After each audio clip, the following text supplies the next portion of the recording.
Hello everyone. I'm very happy to have Dr. Nilesh Khare with us today in this conversation of Let's Talk series. Sir, thank you so much for being the guest on this platform, Let's Talk platform. And this platform brings a lot of value to the people amongst the industry, especially for the startups, for the existing organization, small organization, big organization. Dr. Nilesh Khare is basically a mentor and a leadership coach, and he's the one who helped a lot of along with the management colleges like IIMs and others, so many startups in the country. Right, so I'm very happy to have Dr. Nilesh Khare with us. And one similarity before we go for the conversation, let me share that we both belongs to the same place in Madhya Pradesh that is called Khandwa. And I know him from my childhood. And it's an honor to have Nilesh Bhaiya, I should say, on this platform and in this conversation. So thank you so much, Nilesh Bhaiya, for being on this platform. Share something about your journey. First of all, thank you, Pankaj. Thank you for having me. And yes, you're right. I think I spent significant, very important years of my schooling years in Khandwa, and the family lived there for about 20 years. Khandwa has an important place in our lives. People from Khandwa have important place in our lives. We still are in touch with several of them. So thank you so much for reminding everybody of our Khandwa Connect as well. It's my pleasure to be here. Thank you so much for inviting me to be here. And through Let's Talk, reach out to people who may benefit from it. Me and my wife, we started or founded a company or an initiative called Enablance. And we keep talking about it, Coach's journey as well. So in part, that journey was also inspired by the same. Nothing inspires us more than enabling people and organizations. So I hope that whatever we have today, that's beneficial to few people who are your audience. So thank you so much for this opportunity. Thank you so much for sharing this. I learn a lot of things about the interventions what you did. You do a lot of interventions with the startup, right, and the strategy. Many people and in the industry around, there is a lot of buzz for the startup. The things like we know Shark Tank, and we know so many entrepreneurs are there around in the country. And now India, I should say, the hub of the entrepreneurs in India for the startup. So, sir, share something about the strategy part of these startups. Thank you so much. So good question, pertinent one, close to my heart as well. I have had an opportunity to serve on 4 incubators associated with government, state governments, or universities, and have had a chance to mentor few startups since 2015, few in the US and now in India. So I'm actually coming from that experience that I have had working with the startups across countries, and particularly in India in the last 4 or 5 years. Everything can be glamorized. And I think I worry about that when I see that glamour is overtaking substance. Irrational enthusiasm always hurts afterwards. It feels very good while it happens. I'm also a big fan of the words called positive realism. And it means that you have the capacity to not get caught in denial, accept the reality, no matter how challenging it seems, and yet not lose the hope. That has an underlining thing, that you are not claiming what you are not. So the projection or pretension is something that's actually worrisome. Now, all of this you can apply to what's happening in entrepreneurs or entrepreneurial area or startup world in India today. I see government has come out with a lot of initiatives. And I can understand government desires to support people to become their own employer. We have a structural problem in terms of the quality of jobs, and the value add activities that we do in our country. So I understand government's challenge in terms of being able to offer job to so many people that are actually entering en masse into job markets. Yeah. But then imagining that all of that is actually good and of quality in entrepreneurial or startup world is actually a myth. Several people are either propped up by subsidies or connections or other kinds of things that they have within the government ecosystem that allows them to be able to do something, because it's not that they are entrepreneur by choice. Sometimes they do have nothing else to do and it feels good for 2 or 3 or 4 years while it lasts, that you call yourself CEO of a company. Mhm. A lot of people are also driven to entrepreneurship, I see, with the desire to be their own bosses, with a desire to lead an independent life. Now, nothing wrong thinking about lifestyle to become an entrepreneur. But then that's what you get as a byproduct of entrepreneurship. The real entrepreneurship begins when you understand the pain of your potential customers or clients. You have a proposition that resolves that pain better than what the existing solutions do, or something that hasn't happened yet. And then you can do so in a way that you can price them less than the value that they see in solving that problem. And then you can do it at a cost that's less to you than the price that you can command. That's the viable entrepreneurship. I see very poor thinking. I see very wrong reasons. Mhm. So I think now the worldwide, the success rate in entrepreneurship is very low. I don't think that we actually understand that very well. So the, the success rate of 1%, 2%, or less than 1% are fairly common.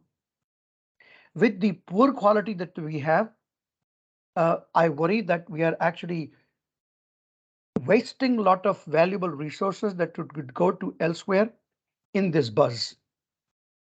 And my worst concern is that I see a lot of youngsters who are engaged with entrepreneurship that they're not even learning anything. You ask them, they have been in entrepreneurial world for 6, 8, 10, 12 months.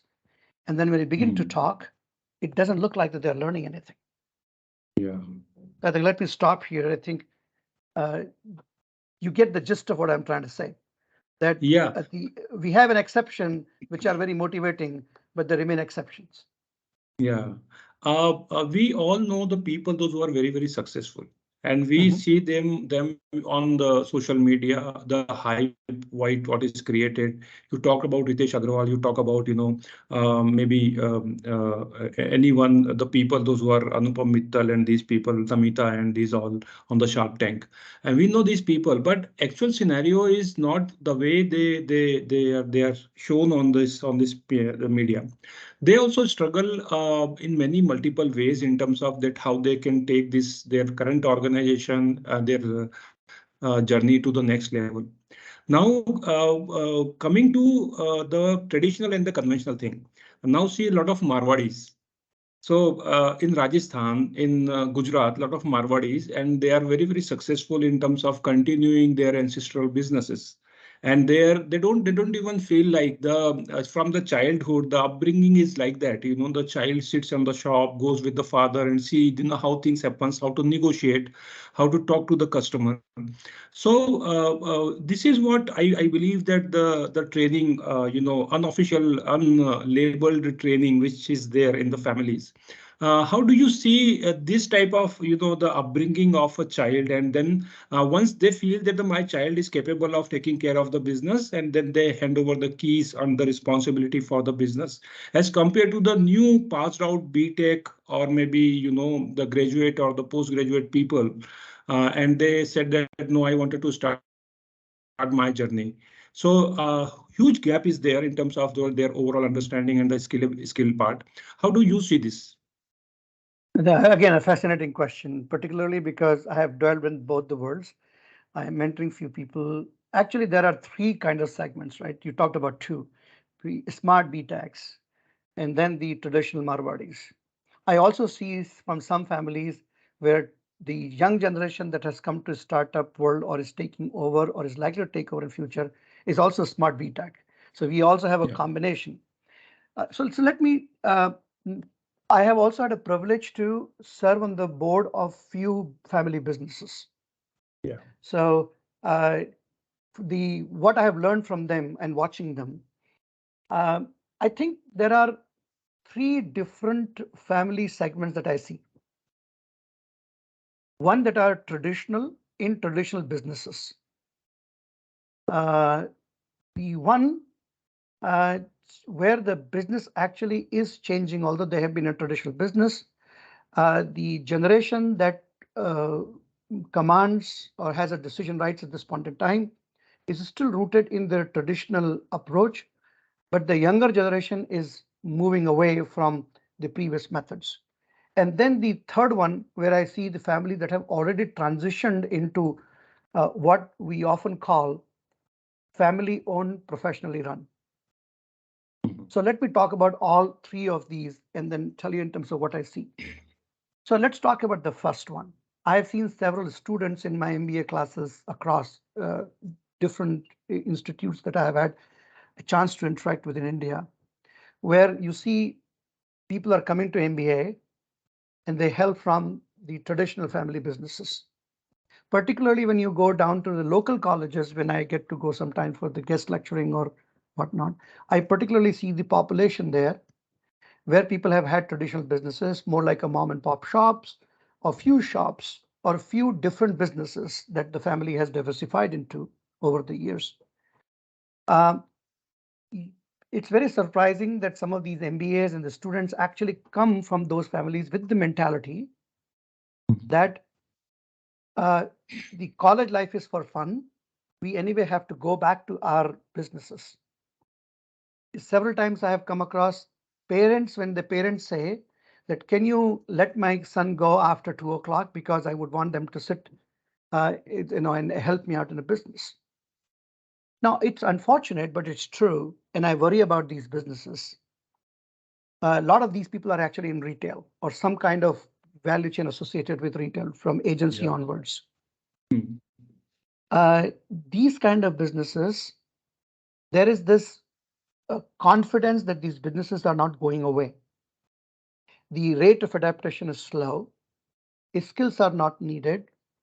So people are kind of deluding themselves that these businesses are not under threat and education is not relevant. They will wake up to a shock at some point in time in their life and they would realize, had they studied well, this would have helped. So I think I worry about them.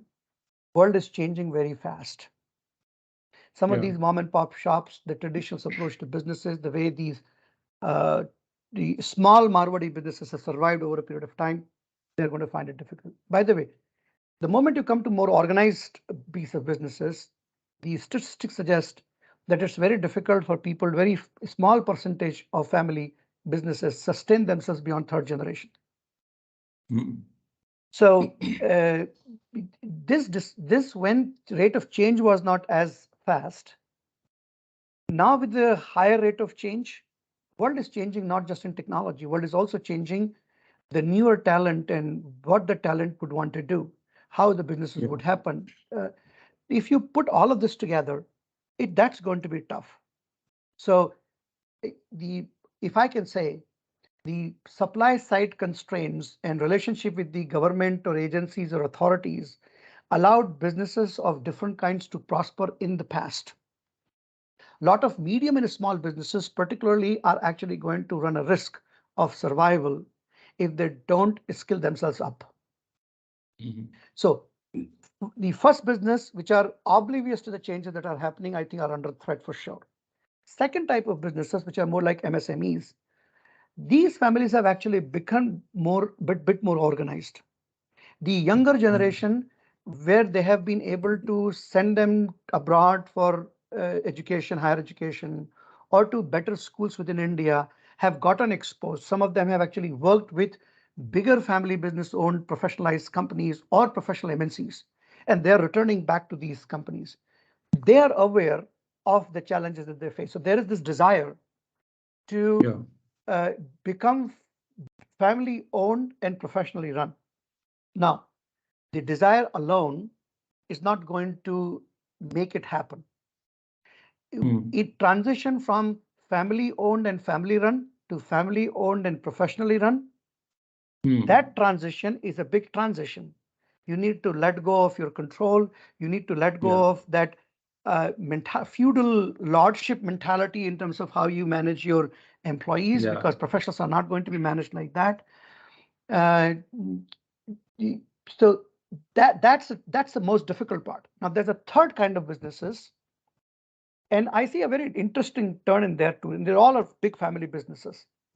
Uh, I started seeing some of the change in even late 90s when people had become very successful, had professionalized their firm. Their success may have lied in the license raj or restrictions of the rent seeking businesses, but they were very clear that what sustained them would not sustain their kids. So they wanted to create businesses that would remain competitive and help their kids.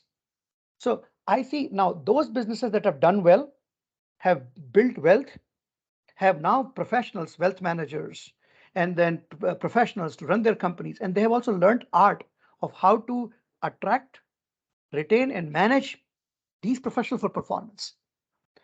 I have a huge hope from those businesses, particularly in area where they know that they want to get away from rent seeking a surety of returns to more competitive areas of businesses, and they seek global scale. So I think they have the resources, they have the mindset, and they have the fast decision making, which is very different from completely professionally run companies. So they are the ones who can take the benefit of Yeah. being family owned and professionally run. Second part of businesses have opportunity in transition. The third part of businesses, I think they need to wake up. Interesting. I see here now the line is very clear. The three type of organizations are now during these conversations are emerging. One is the purely 100% professionally managed organization like multinational. They are having system processes in place. People are there to follow them. And second one is the our own Indian organizations professionally managed. Second. Third one is Indian organization, family run business, but no professionalism. So myself have experience in the previous organization where a daughter of a owner, she used to interfere in everything. If it's a HR meeting, she need to be there and she is giving her advice because she passed out from some foreign, Walton Institute or something. For if it is a marketing, she will be there. And people, I see they are afraid to open their mouth in the meeting, in the board meeting and like this because the madam is sitting there. So how long this culture, this thing, and when you do not allow people to share, common voices, their thinking, because these people are the people, those who execute and implement, right? I can hear from, what you share that if the professionalism is not there, this mindset change is really required. Allow people to do experiment. What will happen? They will fail.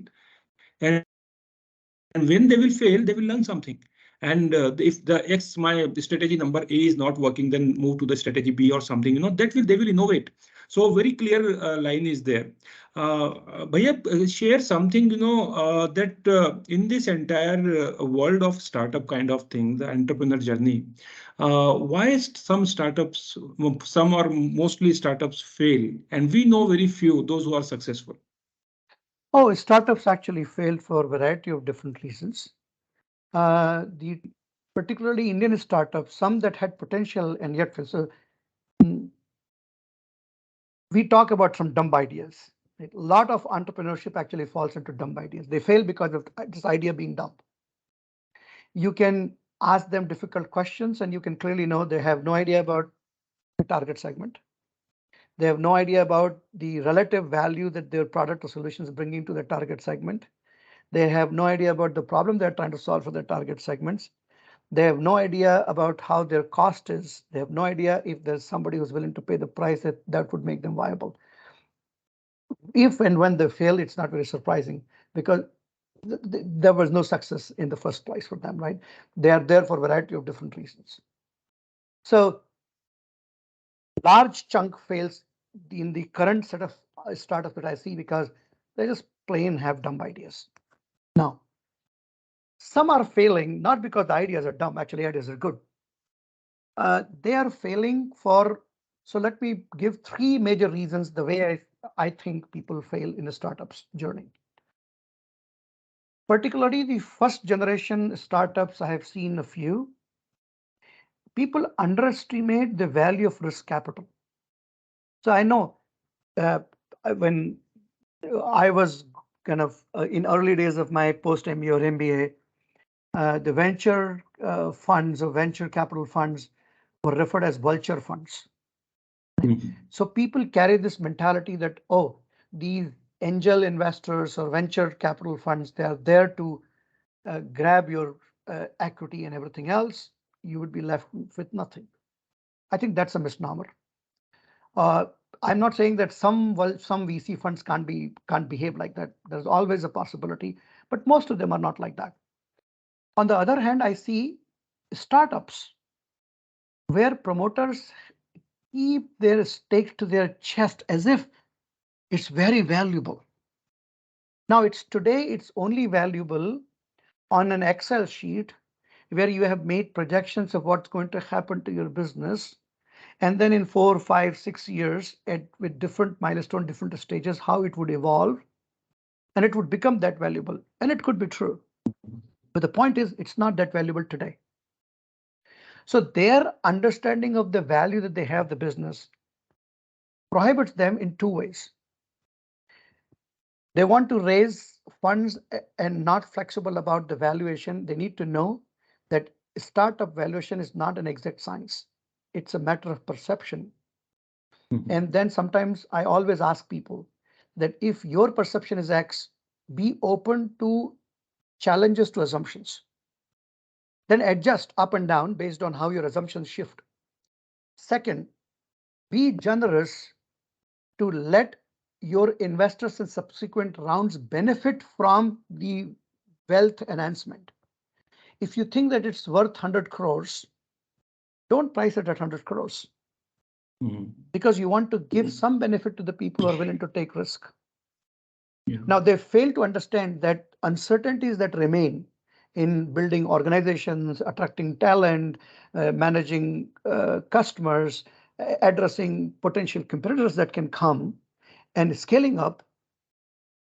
The early investors need to be rewarded to become, to be your partners. So I have seen some people who are good at operations or a proper thinking, and they're holding their equity to their chest and run away into different things. They don't want to raise capital. Capital raise is not going to be an easy process. It's not going to be science. It takes a different kind of EQ to manage yourself in capital raise. So a lot of startups fail because they underestimate the need for capital. They do not respect the risk that angel investors would take. They run away to their comfort zone and do not understand the rigor of the process of fundraise.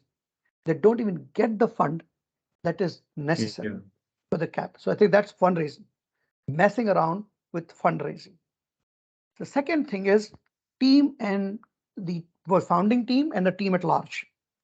Yeah. So I remember in one of the startup that I'm mentoring, founders came in and I walked into the meeting.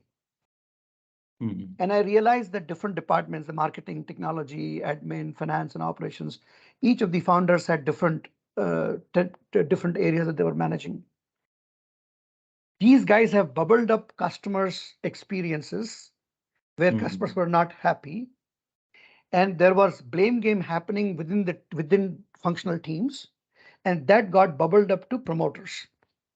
So when I walked into the room, I saw promoters uncomfortably blaming sort of each other or each other's teams for not being able to deliver on what would make customers happy. I said, they asked me to do a particular thing. I didn't open my mouth. And then I suddenly got up and I was walking out. And then they stopped me, said, where are you going?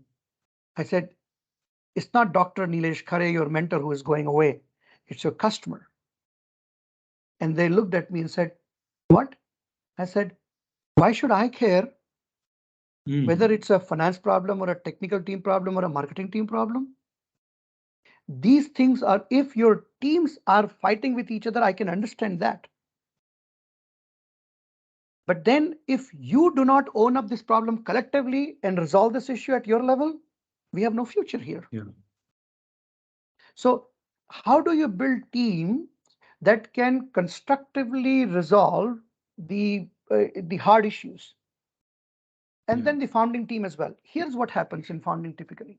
So I see several startups in a early born homie come together and they say, oh, we have come together, it's an idea, and then, yeah, it's okay. We'll go with, say, 20%, 10%, or equal 33% equity.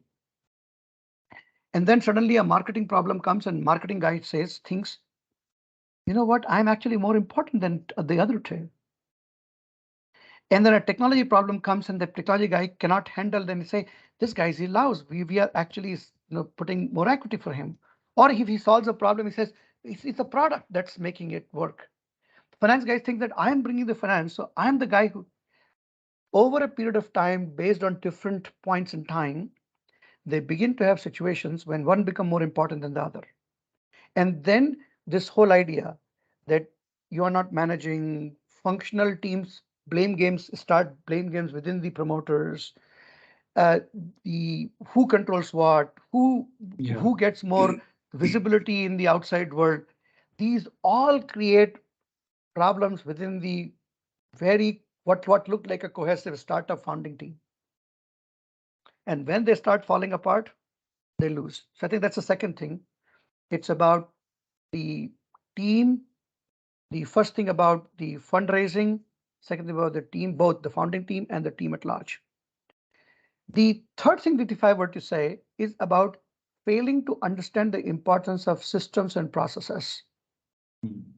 So I'm assuming that you have understood the importance of people because people are the team. Yeah. So culture and people, you have understood the problem. But you don't build, when the scale is small, it's easy. You can very informally resolve some of these things. You don't need the systems and processes. When suddenly the ramp up comes, till yesterday you were 50, 20, 30 people. And then within a year, across geography and location, you are now 250 people. Yeah.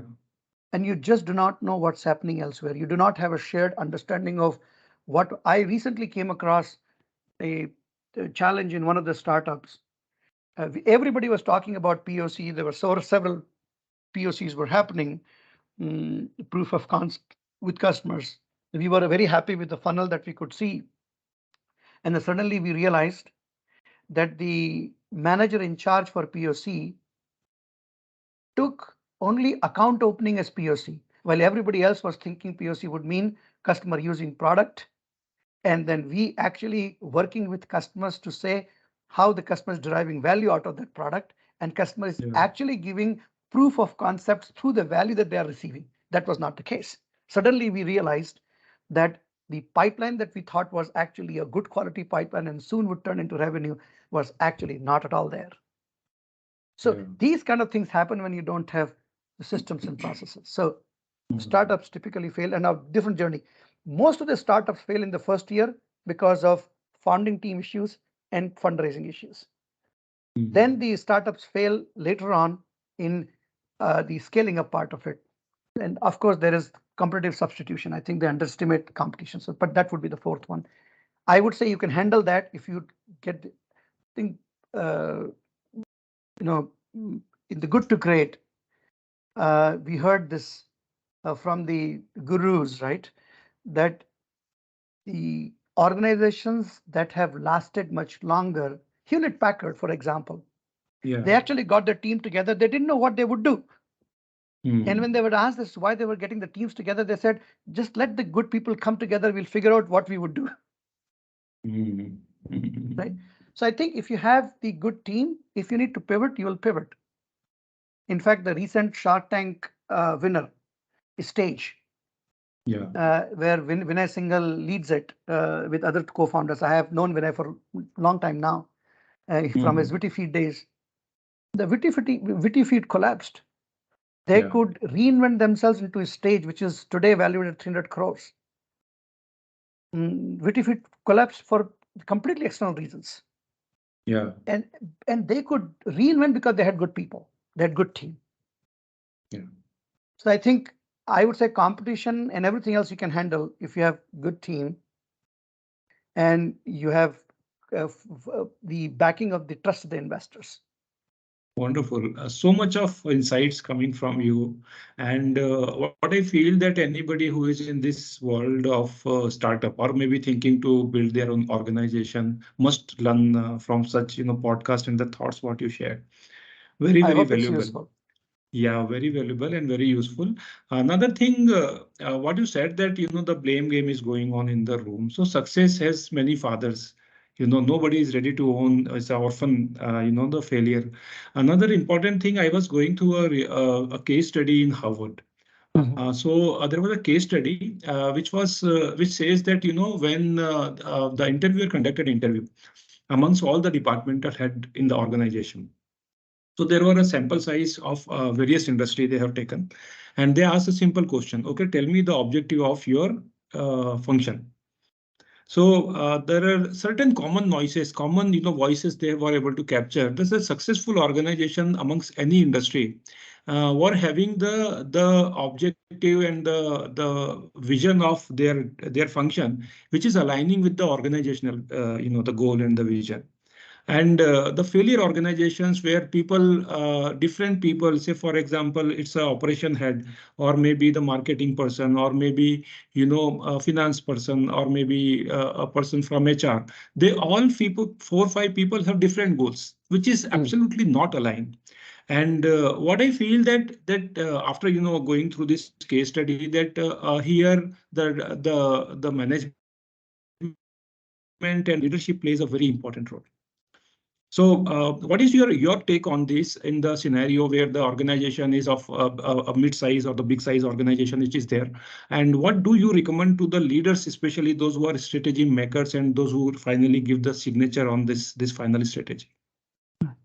So I think good question. I also represent Talos Partners, the UK-based consulting firm in India. They specialize on the culture side and strategic alignment for execution. You actually reminded me of what I learned from my advisor, JB Barney. He's a very well-known name in US academia and in strategic management world. He narrated this story. In his early days, he was teaching at UCLA, and he had a fortune to work with Bill Auchi. Bill Auchi is also another name, you know, the Theory Z. So he's the father of Theory Z. Bill Auchi was actually consulting Sony. So Jay told me this story, and he said that Sony was an exceptional organization in the 80s. He said when he visited Japan and saw Sony organization function, he said, you go to everybody, anybody, you pick anybody in the plant, you pick janitor. And you ask the janitor, what do you do? And he would say, I am cleaning the floor. My objective is to ensure that this floor is so clean that the product failure rates go down so that we can supply a good quality, affordable product to our customers. You were talking about alignment. I think you're right. Good organizations have teams or culture where everybody individually and within functional team understand their role in the context of what organization does for its customers. Clay Christensen from Harvard. It's a very good paper. I would recommend people to read that paper. It says job to be done, customer's job to be done. You are in business because of that. Now, if your organization in business because of that, then each function is in a business because of that. And you should be able to say that. The another organization that comes to my mind is Southwest Airlines, where you could go to anybody and they would know what customer experience they stand for. And whether it's a flight attendant, whether it's a pilot, whether it's a ticketing agent, everybody would know how they need to behave with the customers because of the experience that they stand for customers. So you're right.